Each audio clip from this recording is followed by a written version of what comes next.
So all we need to do is use the conv function. We can say output signal here equals conv, and conv is for convolution, and then we pass the two waveforms we want to convolve. So we want to convolve the signal underscore 20 hertz underscore 1 hertz, comma, the second argument is the second signal, which is imp underscore response. So we have the solution. We can plot the output signal, but rather than plot just this signal, let's plot all three signals and see what they look like. We're going to use something known as subplot. So to do that, we can just say subplot, and then subplot takes three arguments. The first argument is the number of rows you want. So you see how we've been plotting just one graph per window. Now we want to plot three graphs. So I'm going to say I want 3 rows. And the second argument is the number of columns. We want just one column. And this one here says which position of the rows. We have 3 rows. So I'm saying 3 rows, 1 column, position 1. It brings me here. So this is row 1 will be, row 1 is here, row 2 is going to be here, row 3 is going to be here, but there's just 1 column, and this is position 1. Hence we are at the top here. Right. So once that is done, I can first plot the input signal. So I'll say plot signal underscore 20 hertz underscore 1 hertz. And as you can see, it's appeared here. And we can add a title to it. We can call this, we use the title function, title noisy. We can say noisy, you can give it whatever title you want. I'm just going to say noisy input signal, and I'll put a semicolon here. And then next, let's plot the impulse response. So to plot the impulse response, I have to change the subplot to select column number 2, to select position number 2. We still have, so this is the dimension, row, number of rows we want, number of columns, and we just need to be changing this last argument here. This will select the various rows. So let's see what I mean. So we can say subplot, and then over here I'm going to say 3, 1, now row number 2, and what I want to do is plot impulse response.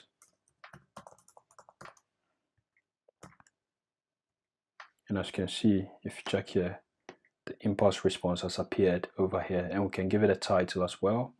Title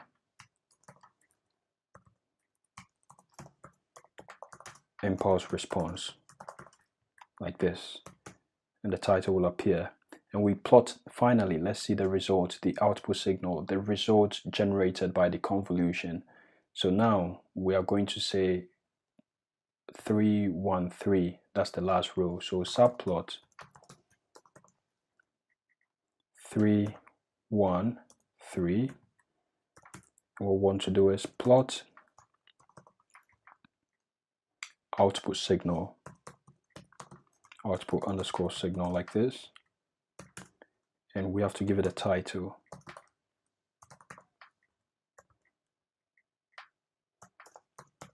Output, you can say output from convolution, just to make it descriptive. Okay, hit enter. Now let's see. Okay, so to bring the plot forward, we don't always have to go and find a particular window. We can use the shg command, and this is what we have. Right, perfect. So this is our convolution demo.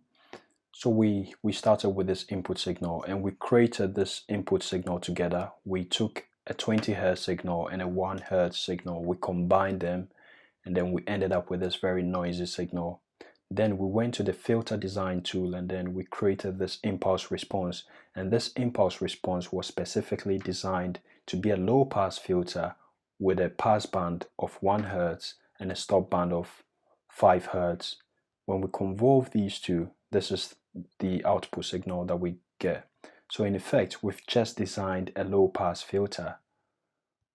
Imagine this is a signal you acquired from your sensor, and the signal is characterized by a certain high frequency component.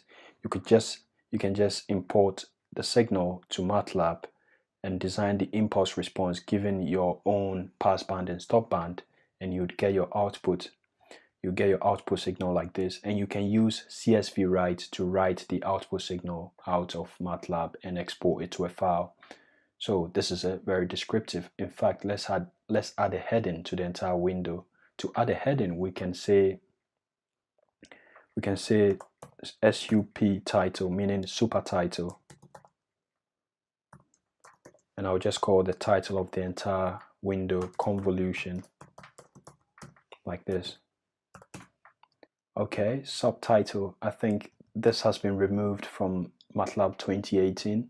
This works in the 2016 version. So before we conclude this lesson, let's export our new signal, this combination of 20 Hz and 1 Hz.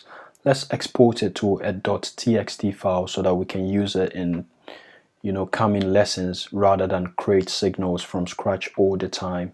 So I'm going to write this to a CSV file, and I'm going to call this 20 Hz 1 Hz signal, basically like that. So we can say CSV write,